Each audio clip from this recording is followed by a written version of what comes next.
ओम उमा महेश्वराय नमः। आप सभी का हमारे YouTube चैनल पर हार्दिक स्वागत है। आज सोमवार के दिन सुने भगवान शिव की दो कथाएं।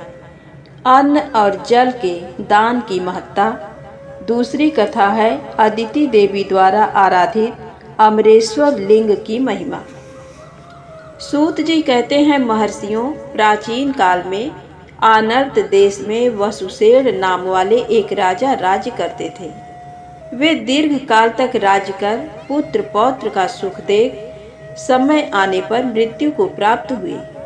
तदनंतर मंत्रियों ने उनके पुत्र सत्यसेन को राजपद पर अभिषिक्त किया। सत्यसेन शौर्य तथा उदारता से संपन्न थे। राजा वसुसेन ने जीवन काल में बहुत से दान किए थे। उस दान के ही प्रभाव से वे दिव्य वस्त्रधारी एवं दिव्य रत्नों से विभूषित हो श्रेष्ठ विमान पर बैठकर स्वर्ग लोक में गए। पर वहां जाने पर भी वे भूख की पीड़ा से घिरे रहे। उनका चित्त प्यास के दुख से व्याकुल रहता था, मुंह सूखा जाता था। उन्होंने इंद्र के निकट जाकर कहा, सुरश्रेष्ठ, मुझे भूख प्यास कष्ट दे रही है, इसका क्या कारण है, बताइए। सचीपते, भूख से अत्यंत पीड़ित रहने वाले पुरुष को इन दिव्य आभूषणों, वस्त्रों और विमान आदि से क्या सुख मिलता है। इंद्र बोले, राजन, तुमने असंख्य दान दिए हैं, परंतु कभी किसी को अन्न अथवा जल नहीं दिया है। इस कारण तुम स्वर्ग में भूखे प्यासे रहते हो। जो इस लोक और परलोक में सनातन तृप्ति की इच्छा रखता हो, उसे सदा दक्षिणा सहित अन्न और जल का दान करना चाहिए। अन्न और जल का दान न करने के कारण ही तुम स्वर्ग में दिव्य आभूषणों से विभूषित और श्रेष्ठ विमान पर आरूढ़ होकर भी भूख प्यास से पीड़ित हो। राजा ने कहा, देवराज, क्या ऐसा कोई उपाय है जिससे ये मेरी तीव्रतम क्षुधा पिपासा शांत हो। इंद्र बोले, उपाय तो है। यदि तुम्हारा कोई पुत्र सदा ब्राह्मणों के लिए अन्न और जल दे तो तुम्हें तृप्ति प्राप्त हो सकती है, परंतु तुम्हारा पुत्र भी तुम्हारे लिए संकल्प करके ब्राह्मणों को अन्न और जल नहीं देता है। इंद्र और वसुसेन में ये बात हो ही रही थी कि वहां ब्रह्मलोक से नारद मुनि आ पहुंचे। तब इंद्र ने नारद जी को विधिपूर्वक अर्घ्य प्रदान करके आदर के साथ पूछा, विप्रवर, आप कहाँ से आए हैं और कहाँ जाने के लिए प्रस्थित हुए हैं। नारद जी ने कहा, मैं ब्रह्मलोक से आया हूँ और तीर्थ यात्रा के लिए भूतल पर जा रहा हूँ। तब राजा बोले, मुनिश्रेष्ठ, मुझ दीन पर कृपा कीजिए। पृथ्वी पर मेरा पुत्र सत्यसेन आनर्त देश का स्वामी है। उससे कहिएगा, मैंने तुम्हारे पिता को इंद्र के लोक में देखा है। उनका शरीर भूख प्यास से पीड़ित है और देवताओं में रहकर भी उनका चित्त अत्यंत दीन एवं दुखी है। इसलिए यदि तुम मेरे पुत्र हो और सत्य की रक्षा करते हो तो प्रतिदिन ब्राह्मणों को मिष्ठान, धान और जल दान करते रहो। तथास्तु कहकर मुनिश्रेष्ठ नारद जी ने राजा का संदेश सुनाने की प्रतिज्ञा की और इंद्र से विदा लेकर वे भूलोक की ओर चल पड़े। वहां क्रमशः अनेक तीर्थों में भ्रमण करते हुए आनर्त देश में गए और सत्यसेन से मिले। राजा सत्यसेन ने नारद जी का पूजन किया। तत्पश्चात मुनि ने एकांत में आदर पूर्वक उनको पिता का संदेश सुनाया। ये बात सुनकर सत्यसेन ने विधि पूर्वक नारद जी की पूजा करके उन्हें विदा किया और पिता के उद्देश्य से प्रतिदिन सहस्रों ब्राह्मणों को भक्ति पूर्वक मिष्ठान भोजन कराया। धर्म संबंधी अन्य समस्त कार्यों को छोड़कर ग्रीष्म काल में विशेष रूप से पौसला प्याऊ चलाने की व्यवस्था की। इस प्रकार अन्न और जल के दान में लगे हुए राजा सत्यसेन के राज्य में भयंकर अनावृष्टि हुई, जो समस्त अन्न एवं खेती आदि को नष्ट कर देने वाली थी। इंद्र ने 12 वर्षों तक पृथ्वी पर जल नहीं बरसाया। इससे सब लोग क्षुधा के कष्ट से व्याकुल हो गए। उस समय राजा सत्यसेन पहले की भांति ब्राह्मणों को अन्न दान न कर सके। तब उनके पिता स्वप्न में दर्शन देकर बोले, तुम पुत्र के रहते हुए मैं स्वर्ग में स्थित होकर भी भूख प्यास से व्याकुल हूँ। अतः तुम अन्न दो, मिष्ठान और जल का दान करो। ये स्वप्न देखने से राजा को बड़ा शोक हुआ। अन्न के अभाव के संबंध में उन्होंने मंत्रियों के साथ बैठकर सलाह की और कहा, मैं अनाज के लिए भगवान शंकर की आराधना करूंगा। आप लोग सदा राज्य की रक्षा करते रहें। तब उन्होंने हाटकेश्वर क्षेत्र में आकर भगवान शंकर की स्थापना की और यम नियम से रहते हुए वे उनकी भली भांति आराधना करने लगे। 1 वर्ष पूर्ण होने पर भगवान शिव संतुष्ट हुए और राजा से इस प्रकार बोले, तुम इच्छानुसार वर मांगो। राजा ने कहा, देव देवेश्वर, मैंने अन्न की प्राप्ति के लिए आपकी आराधना की है, अतः आप मुझे शीघ्र ही असंख्य अन्न प्रदान करें। पृथ्वी पर वर्षा हो जिससे अनाज उत्पन्न हो और जल भी प्रचुर मात्रा में मिल सके। स्वर्ग में रहने वाले मेरे महात्मा पिता को भी आपके प्रसाद से तृप्ति प्राप्त हो। श्री भगवान बोले, राजेंद्र, समस्त पृथ्वी पर शीघ्र ही वृष्टि होगी और पृथ्वी पर सब प्रकार के अन्न होंगे। इस समय तुम अपने घर जाओ। राजन, तुमने यहाँ जो मेरे लिंग की प्रतिष्ठा की है, इसका जो मनुष्य प्रातः काल उठकर दर्शन करेगा उसे मनोवांछित वस्तु की प्राप्ति होगी। ऐसा कहकर भगवान शिव अंतर्धान हो गए। तत्पश्चात राजा सत्यसेन बड़े हर्ष से अपने निवास स्थान पर आए और पृथ्वी का अकंटक राज्य करने लगे।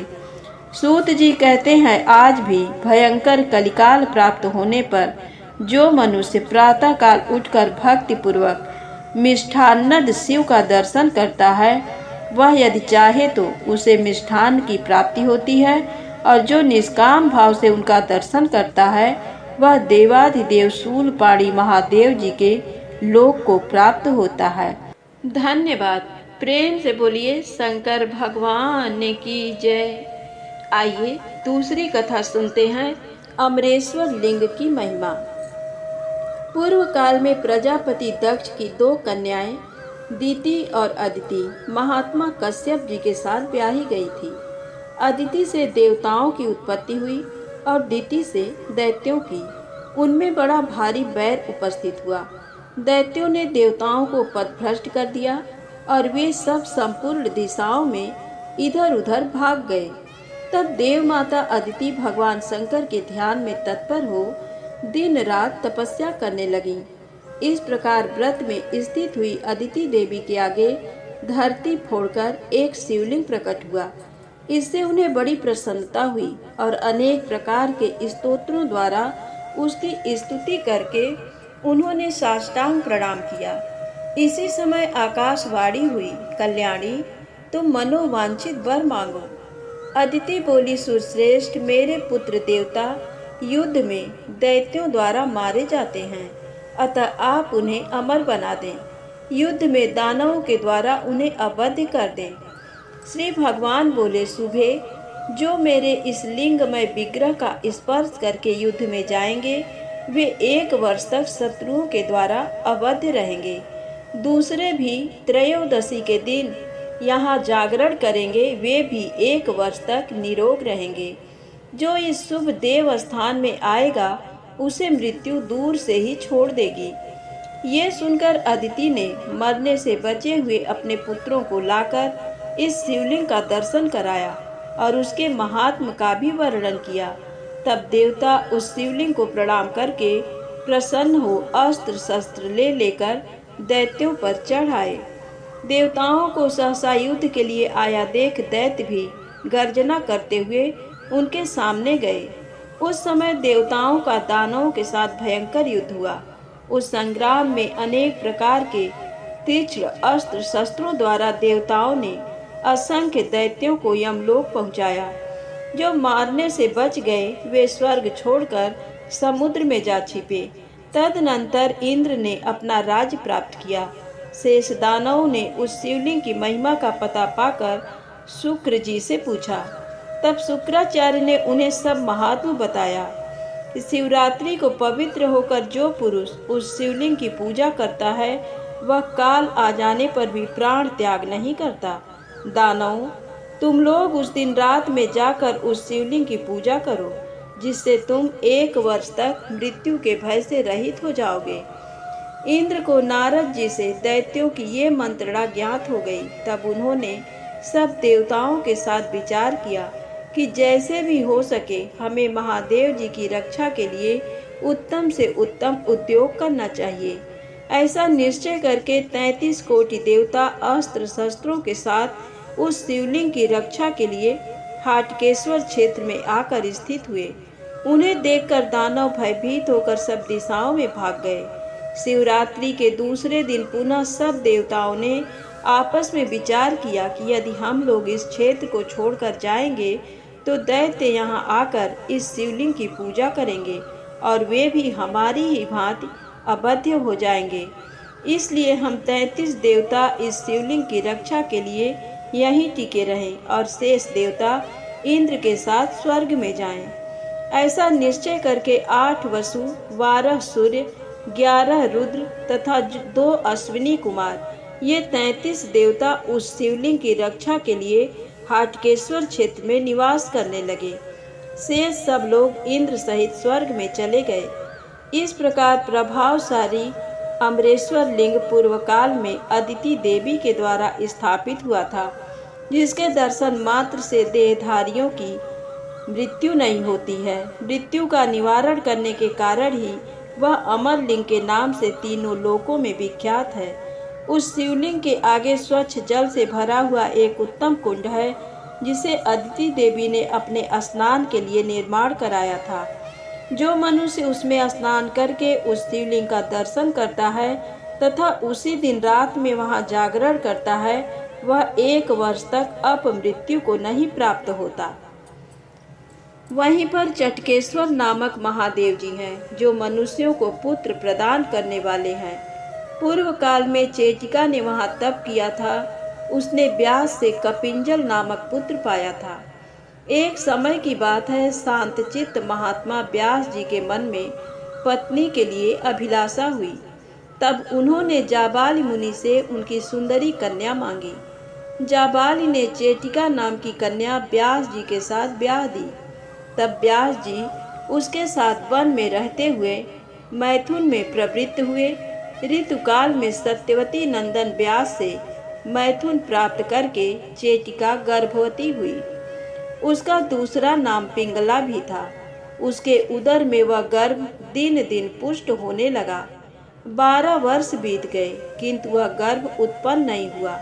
वह भीतर ही रहकर जो कुछ सुनता उसे याद कर लेता था। उसकी बुद्धि बड़ी प्रखर थी। उसने गर्भ में रहते हुए ही अंगों सहित संपूर्ण वेद पढ़ लिए। स्मृति पुराण तथा मोक्ष शास्त्र का वह दिन रात पूर्ण रूप से पाठ करता था। वह गर्भ में ज्यों-ज्यों वृद्धि को प्राप्त होता, त्यों ही त्यों उसकी माता अत्यंत पीड़ा को प्राप्त होकर व्याकुल होती जाती थी। तब विस्मय में पड़े हुए व्यास जी ने उस गर्भस्थ बालक से पूछा, तुम कौन हो? गर्भ का रूप धारण करके मेरी धर्म पत्नी की कुक्ष में आ बैठे हो, बाहर क्यों नहीं निकलते? गर्भ बोला, जो 84 लाख योनियां बताई गई हैं, उन सब में मैंने भ्रमण किया है, अतः मैं क्या बताऊं कि कौन हूँ। भयंकर संसार में भ्रमण करते करते मुझे बड़ा निर्वेद वैराग्य हुआ है। इस समय मनुष्य होकर इस उदर में आया हूँ। अब मेरा विचार किसी प्रकार मनुष्य लोक में निकलने का नहीं है। यहीं रहकर योगाभ्यास में तत्पर हो मोक्ष मार्ग को प्राप्त होऊंगा। व्यास जी ने कहा, वत्स, यदि तुम्हारी ऐसी अभिलाषा है तो तुम्हें पाप नहीं लगेगा। इस गर्भवास रूपी घृणित एवं घोर नरक से निकल आओ और योग का आश्रय लेकर कल्याण को प्राप्त हो। गर्भ बोला, विप्रवर, जब तक जीव गर्भ में रहता है तभी तक उसे ज्ञान, वैराग्य तथा पूर्व जन्म का स्मरण बना रहता है। जब वह गर्भ से निकलता है और भगवान विष्णु की माया उसे स्पर्श करती है, तब सारा ज्ञान भूल जाता है। इसलिए मैं इस गर्भ से किसी तरह बाहर नहीं निकलूंगा। व्यास जी ने कहा, वैष्णवी माया तुम पर किसी प्रकार भी प्रभाव नहीं डालेगी, अतः तुम मुझे अपना मुख दिखाओ। तदनंतर 12 वर्ष के कुमार सुक, जो यौवन के समीप पहुंच चुके थे, गर्भ से बाहर निकले और व्यास तथा माता को प्रणाम करके उसी क्षण वनवास के लिए प्रस्थित हुए। तब मुनिवर व्यास ने कहा, बेटा मेरे घर में ठहरो, जिससे तुम्हारे जात कर्म आदि संस्कार तो कर दूं। सुखदेव बोले, मेरे जन्म जन्म में सैकड़ों संस्कार हो चुके हैं। उन्हीं बंधनात्मक संस्कारों ने मुझे भवसागर में डाल रखा है। व्यास जी ने कहा, द्विज के बालक को पहले ब्रह्मचारी, फिर गृहस्थ, तत्पश्चात वानप्रस्थी और अंत में सन्यासी होना चाहिए। इसके बाद वह मोक्ष को प्राप्त होता है। सुखदेव जी बोले, यदि ब्रह्मचर्य से ही मोक्ष होता है, तब तो नपुंसकों को वह सदा ही प्राप्त होना चाहिए। यदि गृहस्थाश्रम को मुक्ति होती है, तब तो संपूर्ण जगत को ही मुक्त हो जाना चाहिए। यदि कहें वनवास में अनुरक्त रहने वालों की मुक्ति होती है, तब तो मृगों की मुक्ति अवश्य हो जानी चाहिए। यदि आपका ये विचार हो कि संन्यास धर्म का पालन करने वाले मनुष्यों का मोक्ष होता है, तब तो जितने दरिद्र मनुष्य हैं उन सबकी मुक्ति पहले हो जानी चाहिए।